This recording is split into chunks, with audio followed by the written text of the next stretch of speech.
હવે આપણે જોઈએ જડત્વની ચાક માત્રાને લગતા લંબ અને સમાંતર અક્ષોના પ્રમેયો. તો હવે આપણને કોઈ પણ સંમિત પદાર્થ આપેલો હોય ને તેના દ્રવ્યમાન કેન્દ્રમાંથી પસાર થતી પરિભ્રમણાક્ષને અનુલક્ષીને જો જડત્વની ચાક માત્રા ખબર હોય તો બીજી કોઈ અક્ષને અનુલક્ષીને જડત્વની ચાક માત્રા જો શોધવાની આવે તો તેના માટે આપણે આ બે પ્રમેયોનો ઉપયોગ કરીને સરળતાથી જડત્વની ચાક માત્રા ગણી શકીએ છીએ. અને આપણે આગળ ઉપર આ સમજી ને પછી અમુક ઉદાહરણો લઈને ડિટેલમાં સમજીશું આ વસ્તુને. પહેલા આપણે પ્રમેયો જોઈ લઈએ. પહેલા જોઈએ લંબ અક્ષોનો પ્રમેય. હવે લંબ અક્ષોનો પ્રમેય જે છે એ કોઈ સમતલીય પદાર્થ હોય તેને જ લાગુ પાડી શકાય છે, જેને અંગ્રેજીમાં લેમિના કહે છે. તો કોઈ એક સમતલીય પદાર્થ લેમિનાની તેના સમતલને લંબ અક્ષ ને અનુલક્ષીને જડત્વની ચાક માત્રા એ તેની સાથે સંગામી જે લેમિના છે તેના સમતલમાં સ્થિત એવી બે લંબ અક્ષો ની જડત્વની ચાક માત્રાઓ ના સરવાળા જેટલી હોય છે. હવે આ જે સ્ટેટમેન્ટ છે એને આપણે સમીકરણથી સમજીએ.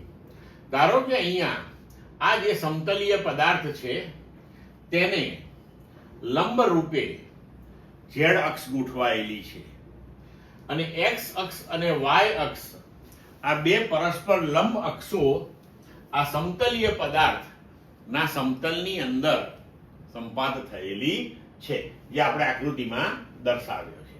બરોબર છે. હવે જો આપણે અહીંયા આગળ ઝેડ અક્ષને અનુલક્ષીને આ પદાર્થની જડત્વની ચાક માત્રા ધારો કે લખીએ, માની લો કે તે આઈ ઝેડ છે. હવે તેવી જ રીતે ધારો કે એક્સ અક્ષને અનુલક્ષીને આપણે જડત્વની ચાક માત્રા શોધી હોય. ધારો કે એ જડત્વની ચાક માત્રા છે આઈ એક્સ અને વાય અક્ષને અનુલક્ષીને જડત્વની ચાક માત્રા ધારો કે આઈ વાય છે. તો લંબ અક્ષના પ્રમેય અનુસાર આઈ ઝેડ બરાબર Ix વત્તા Iy થશે, જ્યાં Ix અને Iy અનુક્રમે x અક્ષ અને y અક્ષને અનુલક્ષીને જડત્વની ચાક માત્રાઓ છે. હવે જો અહીંયા આગળ સમતલીય પદાર્થ અત્યારે આપણે દર્શાવ્યો છે તે xy સમતલમાં છે, તેના બદલે જો yz સમતલમાં હોય તો x અક્ષ તેને લંબ થશે. તો x અક્ષને અનુલક્ષીને જડત્વની ચાક માત્રા Ix બરાબર Iy વત્તા Iz થાય. તેવી જ રીતે જો સમતલીય પદાર્થ xz સમતલમાં હોય તો Iy બરાબર Ix વત્તા Iz થાય. હવે જોઈએ આપણે સમાંતર અક્ષનો પ્રમેય.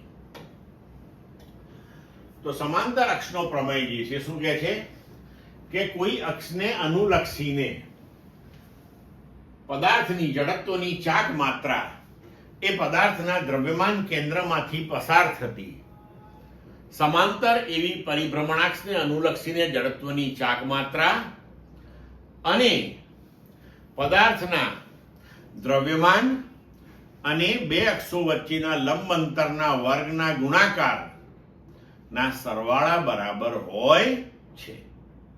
હવે આ જે સ્ટેટમેન્ટ છે, જે કથન છે, એને આપણે સરળતાથી સમજવાનો પ્રયત્ન કરીએ. ધારો કે આપણી પાસે કોઈ અક્ષ તરીકે કોઈ પણ અક્ષને અનુલક્ષીને પદાર્થની જડત્વની ચાક માત્રા, તો આ જે કોઈ પણ અક્ષ છે એ આપણે આ ઝેડ અક્ષ લઈએ, ઝેડ ડેશ અક્ષ લઈએ.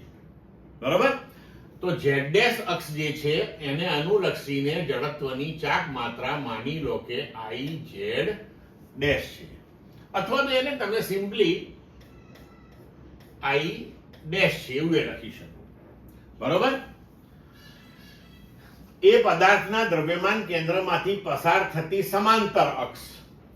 હવે પદાર્થનું દ્રવ્યમાન કેન્દ્ર અહીંયા આ O છે.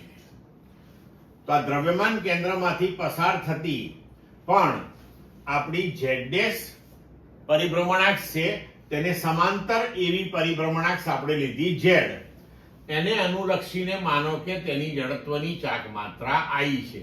આને દ્રવ્યમાન કેન્દ્ર એટલે કે સેન્ટર ઓફ માસમાંથી પસાર થતી અક્ષ છે, એટલે એને ઘણી વખત IC થી પણ દર્શાવવામાં આવે છે.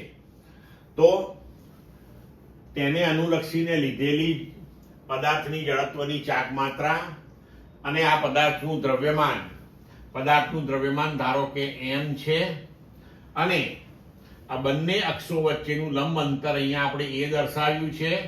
તો લંબ અંતરનો વર્ગ નો ગુણાકાર અને એનો પેલી IC સાથેનો સરવાળો કરીએ તો આ થાય તમારા માટે I' અથવા તો IZ.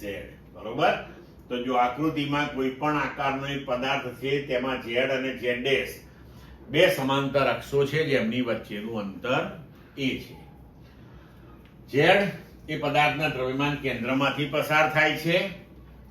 તો હવે સમાંતર અક્ષના પ્રમેય પરથી આપણે લખી શકીએ કે IZ' બરાબર IZ વત્તા MA² અથવા IZ' બરાબર IC વત્તા M ઇન્ટુ OO' નો સ્ક્વેર.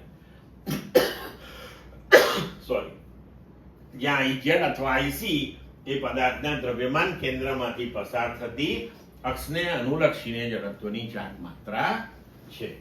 M પદાર્થનું કુલ દળ અને A એ બે સમાંતર અક્ષો વચ્ચેનું લંબ અંતર છે. ક્લિયર મિત્રો?